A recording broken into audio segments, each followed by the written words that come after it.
強み株式会社です。弊社はお口からの健康長寿をコンセプトにオーラルケア製品を開発販売しております。今回ご紹介するのはカムガキです。この製品は口腔ケアアイテムでタブレット型マウスウォッシュ&歯磨きになります。お口の汚れや不快感を気になった時に素早く取り除きたい、そんな悩みを解消する製品として誕生しました。タブレット一粒には歯の着色汚れを落とすポリリン酸ナトリウム、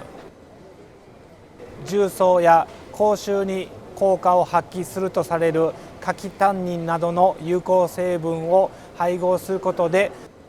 口どけの良さ、そして歯の美白効果を期待できます。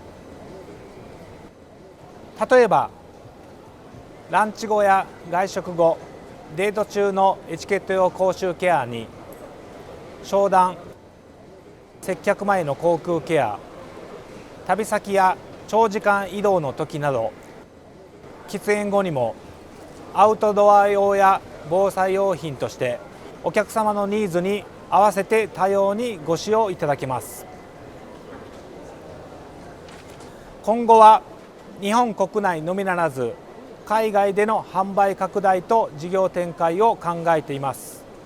国内外の販売代理店様、異業種メーカー様、歯科医院様や専門家の方との共同開発を希望しています。